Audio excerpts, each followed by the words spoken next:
Brace yourselves, folks. We made it one day into 2026 before more news of gaming hardware price hikes. I thought we could make it further. Damn it. AI data centers continue to suck up every chip the human race can make.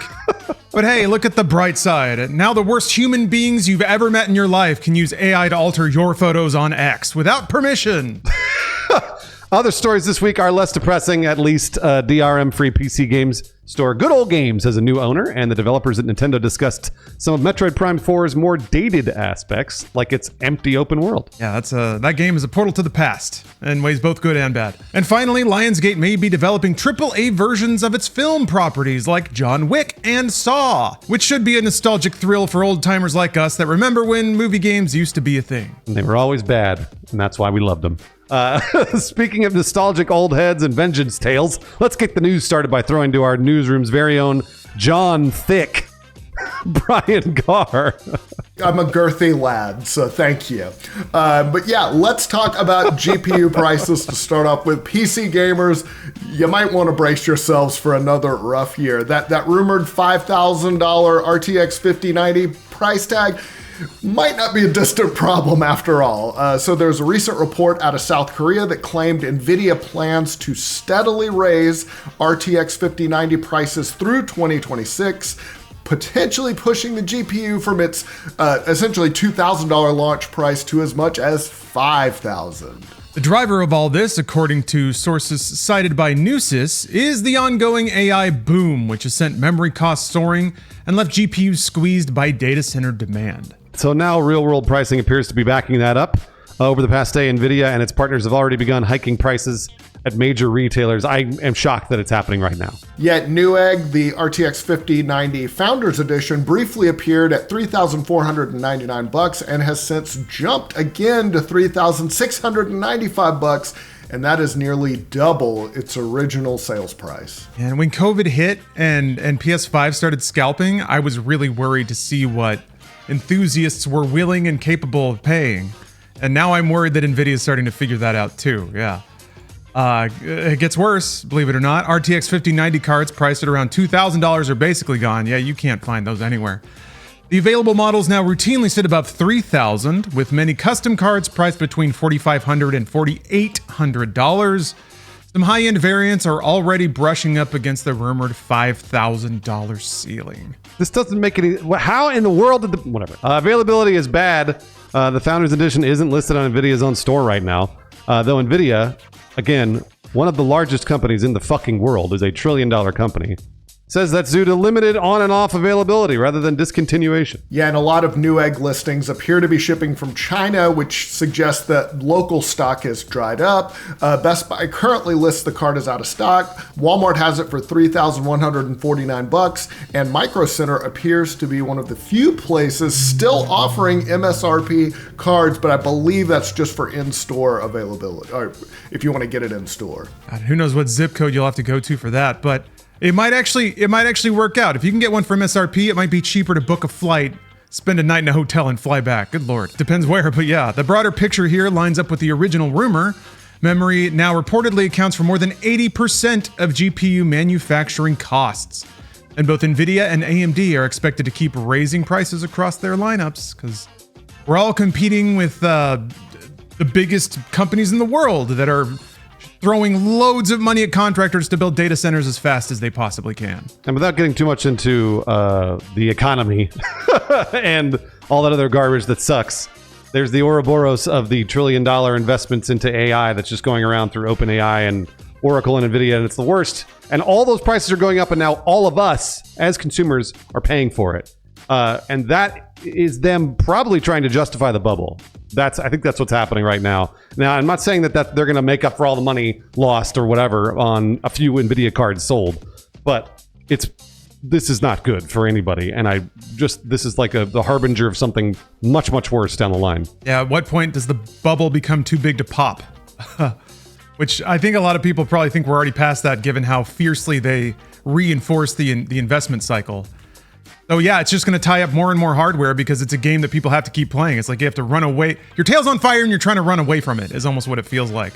And now we all have to compete with that lunacy. Yeah, it scares me how big the bubble is. Like, because I think of the .com era, but this feels way, way bigger. And it's like, what is it? Like 7 stocks make up a majority of the stock market increases. Everything else is doing. Ugh. Anyway, it's bad. All right, let's talk happier news. GOG is changing hands, but not its philosophy.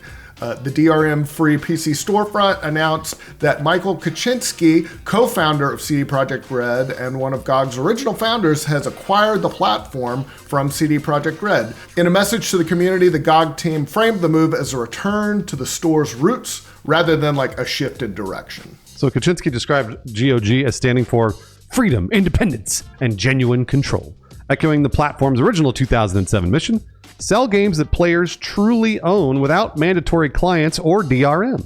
GOG said that the goal of the acquisition is to double down on that idea by preserving classic games, supporting standout modern titles, and helping shape future retro spirit releases. For Good Old Games users, they say that little is changing from the day to day.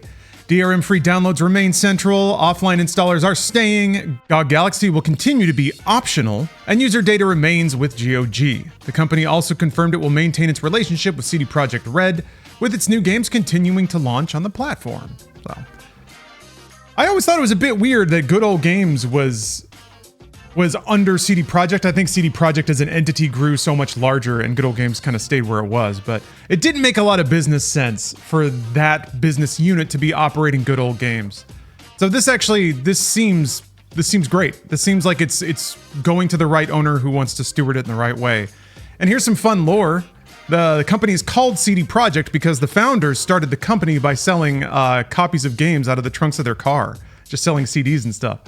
So since they're in Central Europe, they have deep ties to like the demo scene and like DRM cracking stuff, which is why they launched a store with no DRM. So it's great. The fact that it's going back to one of the original co-founders, I think there is a lot of validity and truth to saying like this is a philosophical return to where it started. Usually in this situation you hear a lot of BS and they say all that sort of stuff, but there's actual history behind this.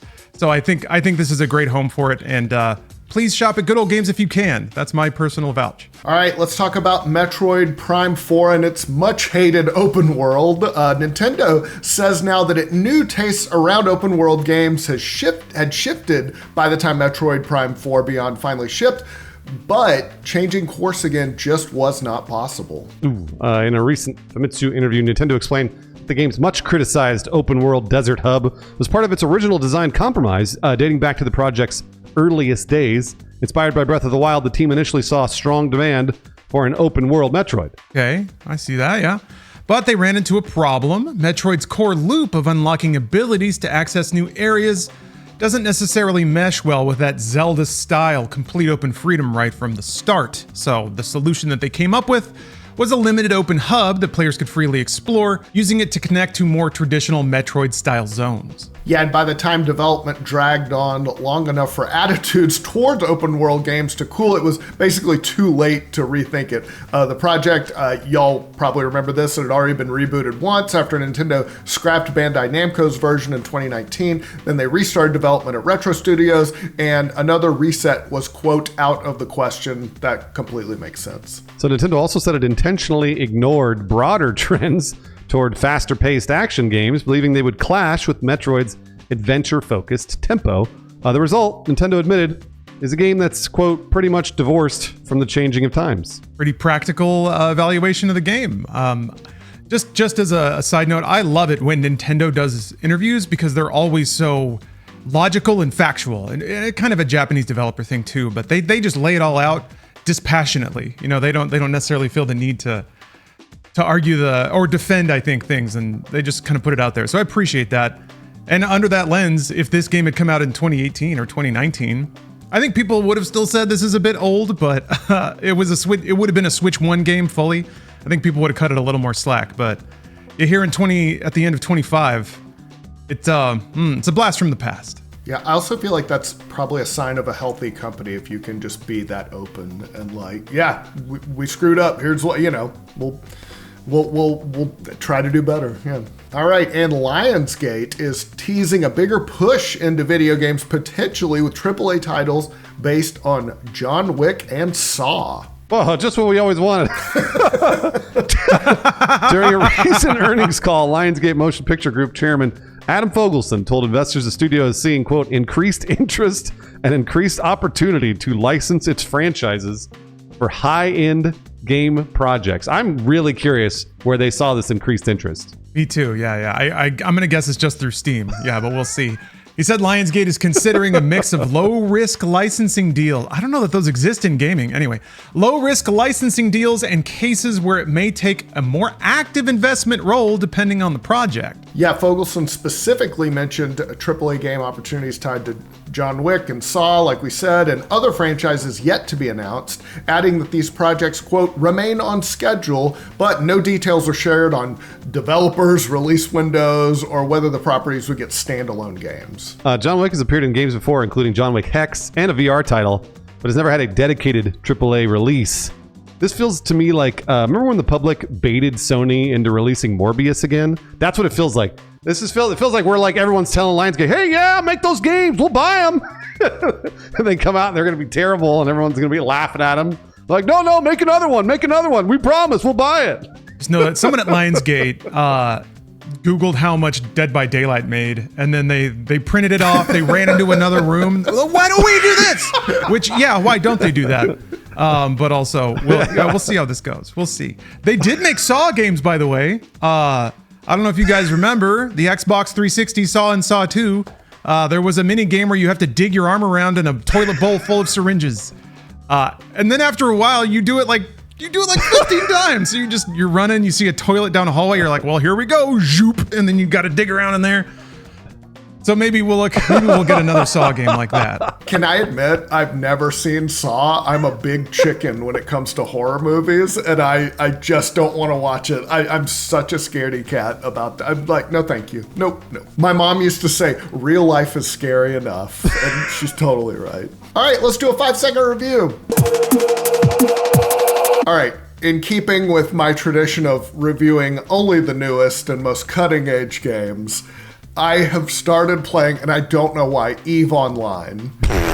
And I don't know what I'm doing. I feel like this is probably the dumbest decision I've ever made, but I'll see you all in hell.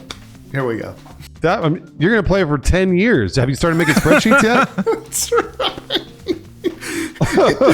It is the craziest game. I can't believe it exists, but yeah, here we go. Brown's going to be a corporate spy in a few years. Fully undercover, creating a fake persona. Like, some of those people have even gotten jobs with the developer so they can infiltrate the game. Like, the amount of scandal that has gone on in EVE Online is insane. And I want in. I want to be one of those people. Well, we're going to have to get Brian some free games so he has something to play while he's waiting for something to happen in EVE Online. So here's a good crop of games to pick up because Inside Games is on your side. Here's what's free this week.